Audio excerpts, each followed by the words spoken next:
ನಮಸ್ಕಾರ ರಿವ್ಯೂ ಚಾನೆಲ್ಗೆ ಸ್ವಾಗತ. ನಾನು ಸೌಖ್ಯ ಗಾಂವ್ಕರ್. ಯೋಗಿ ಆದಿತ್ಯನಾಥ್ ಬಿಗ್ ಸ್ಟೆಪ್ ಮತ್ತೆ ಸಂಚಲನ ಸೃಷ್ಟಿ ಮಾಡ್ತಾ ಇದೆ. ಒಂದ್ ಕಡೆ ಯೋಗಿ ಆದಿತ್ಯನಾಥ್ ಅವ್ರನ್ನ ಕುರ್ಚಿಯಿಂದ ಕೆಳಗಿಳಿಸ್ತಾರ ಅನ್ನುವ ಸುದ್ದಿಗಳು ಸದ್ದು ಮಾಡೋಕ್ ಶುರು ಆಯ್ತಲ್ಲ, ಇದೇ ಟೈಮಲ್ಲಿ ಮತ್ತಷ್ಟು ಚುರುಕಾಗಿ ಕಾರ್ಯಾಚರಣೆ ಶುರು ಮಾಡಿದ್ದಾರೆ ಯೋಗಿ ಆದಿತ್ಯನಾಥ್. ಒಂದಾದ್ಮೇಲೆ ಒಂದು ಮಾಸ್ಟರ್ ಸ್ಟ್ರೋಕ್ಗಳು ಹೊರಗಡೆಯವ್ರಿಗೆ ಒಳಗಡೆಯವ್ರಿಗೆ ಎಲ್ಲರಿಗೂ ಅಂತ ಅನಿಸ್ತಾ ಇದೆ. RSS ನ ವರಸೆ ಯೋಗಿ ಆದಿತ್ಯನಾಥ್ ಅವರ ಹೆಜ್ಜೆಗಳು ಈಗ ಬಹಳ ಕುತೂಹಲಕ್ಕೆ ಕಾರಣ ಆಗಿರೋ ಹೊತ್ತಲ್ಲಿಯೇ UP ರಾಜಕಾರಣದಲ್ಲಿ ಮತ್ತೊಂದು ಸೀಕ್ರೆಟ್ ಸಿಡ್ತಿದೆ. ಮಾಹಿತಿನ ಮುಂದೆ ಇಡ್ತಾ ಇದೀವಿ. ಮಿಸ್ ಮಾಡದೆ ನಮ್ಮ ಚಾನಲ್ನ ಸಬ್ಸ್ಕ್ರೈಬ್ ಮಾಡಿ, ನಿಮ್ಮ ಅಭಿಪ್ರಾಯ ಕಮೆಂಟ್ ಮಾಡಿ ತಿಳಿಸಿ. ಎಸ್ ವೀಕ್ಷಕರೇ, ಯಾವುದಕ್ಕೂ ತಲೆ ಕೆಡಿಸ್ಕೊಳ್ಳದೆ UP ಪಾಲಿಟಿಕ್ಸ್ ಅಲ್ಲಿ ಬಹಳಷ್ಟು ಪ್ರಮುಖ ನಾಯಕರು DCMಗಳೆಲ್ಲ ಹೋಗಿ ಡೆಲ್ಲಿಯಲ್ಲಿ ಹೈಕಮಾಂಡ್ ಜೊತೆ ಮೀಟಿಂಗ್ ಮೇಲೆ ಮೀಟಿಂಗ್ ಮಾಡಿ ಯೋಗಿ ಕುರ್ಚಿ ಅಲುಗಾಡಿಸೋ ಪ್ರಯತ್ನಗಳು ಜಗಜ್ಜಾಹಿರ ಆದ ಬಳಿಕವೂ ಕೂಡ ಡೋಂಟ್ ಕೇರ್ ಅಂತ ಯೋಗಿ ಆದಿತ್ಯನಾಥ್ ಮುನ್ನುಗ್ತಿದ್ದಾರೆ. ಈಗ ಮತ್ತೊಂದು ಬಿಗ್ ಸ್ಟೆಪ್ ಏನಪ್ಪಾ ಅಂತ ಕೇಳಿದ್ರೆ ಮತಾಂತರಕ್ಕೆ ಅತ್ಯಂತ ಕಠಿಣ ಕಾನೂನೊಂದನ್ನ UPಯಲ್ಲಿ ಕಾನೂನು ತಿದ್ದುಪಡಿ ಮಾಡುವ ಮೂಲಕ ಆಂಟಿ ಕನ್ವರ್ಷನ್ ಲಾ ಈಗ ಇಂಟ್ರೊಡ್ಯೂಸ್ ಮಾಡಲಾಗಿದ್ದು ಅತ್ಯಂತ ಕಠಿಣ ಶಿಕ್ಷೆ ವಿಧಿಸಲಾಗತ್ತೆ. ಏನೇನಿದೆ ಹಾಗಾದ್ರೆ ಈ ಆಂಟಿ ಕನ್ವರ್ಷನ್ ಲಾದಲ್ಲಿ?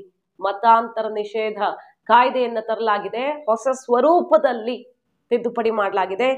ಏನೇನಿದೆ?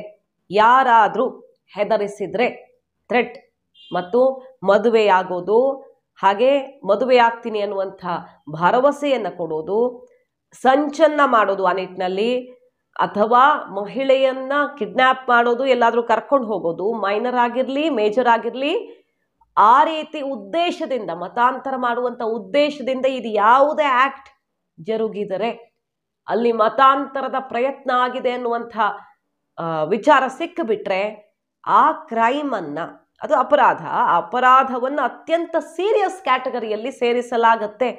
ಯಾವ ರೀತಿ ಸೀರಿಯಸ್ ಅಂತ ಕೇಳಿದ್ರೆ, ಇನ್ನು ಮುಂದೆ ಯಾರು ಬೇಕಾದ್ರೂ FIR ಅನ್ನ ಈ ಕನ್ವರ್ಷನ್ ಕೇಸಲ್ಲಿ ಆರಾಮಾಗಿ ಫೈಲ್ ಮಾಡಬಹುದು, ತೊಡಕುಗಳು ಉಂಟಾಗಲ್ಲ.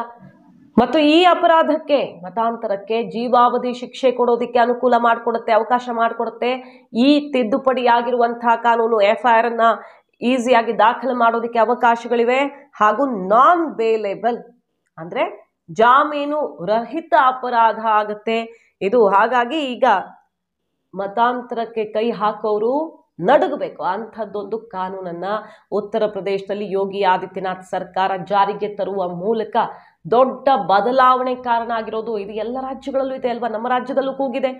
ಈಗ ಫಾರ್ ಎಕ್ಸಾಂಪಲ್ ಮೊನ್ನೆ ಅಷ್ಟೇ ಇಡೀ ರಾಜ್ಯವನ್ನು ಬೆಚ್ಚಿ ಬೀಳಿಸಿದಂಥ ಘಟನೆ ಧಾರವಾಡದಲ್ಲಿ ನೇಹಾ ಸಾವಿನ ಕೇಸ್. ಇದೇ ತರ ಆರೋಪಗಳು ಕೇಳಿ ಬಂದವು. ಮದುವೆ ಆಗ್ಲಿಲ್ಲ ಅನ್ನೋ ಕಾರಣಕ್ಕೆ ಆಕೆಯನ್ನ ಬಲಿ ಹಾಕ್ಲಾಯ್ತು ಅಂತ ಕೇಳಿ ಬಂತು. ಒಂದೊಂದು ದೊಡ್ಡ ಸದ್ದಾಗತ್ತೆ, ಒಂದೊಂದು ಆಗಲ್ಲ. ಇಂಥದ್ದು ನಡೀತಾನೆ ಇರತ್ತೆ ರಾಜ್ಯದಲ್ಲಿ, ರಾಷ್ಟ್ರದಲ್ಲಿ. ಯಾರು ಮಾಡ್ತಾರೆ, ಏನು ಉದ್ದೇಶ ಇದೆ, ಅವ್ರ ಹಿಂದೆ ಯಾರಿದ್ದಾರೆ ಅನ್ನೋದೆಲ್ಲ ಹೊರಗಡೆ ಬರೋದೇ ಇಲ್ಲ.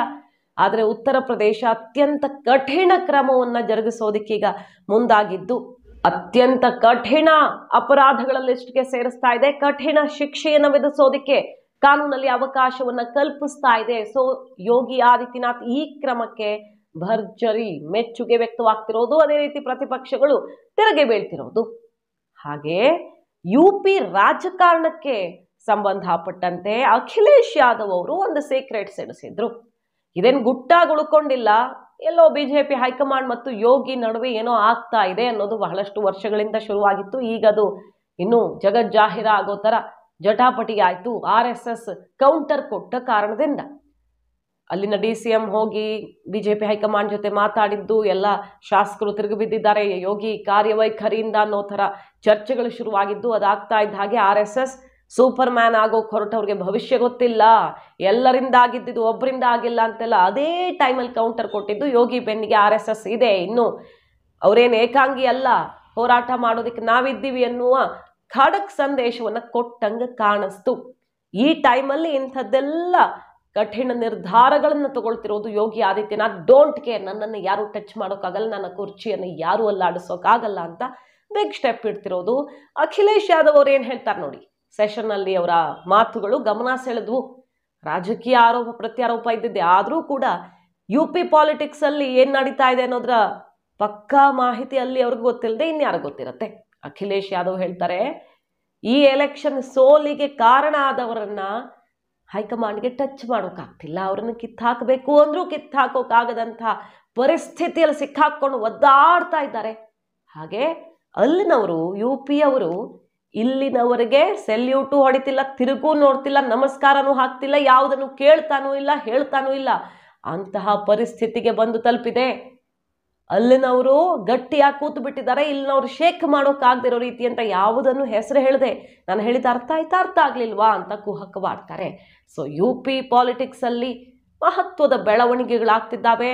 ಯೋಗಿ ಆದಿತ್ಯನಾಥ್ ಹೆಜ್ಜೆ ಹಿಂದಕ್ಕಿಡಲ್ಲ, ಇನ್ನೂ ಮುಂದಕ್ಕೆ ಹೋಗ್ತೀನಿ ಅಂತ ಸೆಡ್ ಹೊಡೆಯೋ ಥರ ಕಾಣಿಸ್ತಿದೆ. ಮೊನ್ನೆ ಅಷ್ಟೇ ಬೈ ಎಲೆಕ್ಷನ್ 10 ಕ್ಷೇತ್ರಗಳ ಬೈ ಎಲೆಕ್ಷನ್ಗೆ BJP ಹೈಕಮಾಂಡ್ ತಯಾರಿ ಶುರು ಮಾಡೋ ಮೊದಲೇ ತನ್ನ ಕಡೆಯಿಂದ ಮಿನಿಸ್ಟರ್ಗಳ ಒಂದು ಕಮಿಟಿ ಮಾಡಿ ಕೆಲಸಕ್ಕೆ ಕೈ ಹಾಕೇ ಬಿಟ್ಟಿದ್ದಾರೆ. ಈಗ ಆಲ್ರೆಡಿ ಅಖಾಡಕ್ಕೆ ಧುಮುಕಿದ್ದಾರೆ. ಅವ್ರು ಶುರು ಮಾಡಿದ್ ನೋಡಿ ಹೈಕಮಾಂಡ್ ತಮ್ಮ ಕಡೆಯಿಂದನೂ ಉಸ್ತುವಾರಿ ಅದು ಇದು ಅಂತ ತಲೆ ಕೆಡಿಸ್ಕೊಳ್ತಾ ಇದೆ. ಈಗ ಅಷ್ಟರ ಮಟ್ಟಿಗೆ ಬೇರೆಯದ್ದೇ ದಾರಿ ಹಿಡಿದು ಬಿಟ್ರ ಯೋಗಿ ಆದಿತ್ಯನಾಥ್.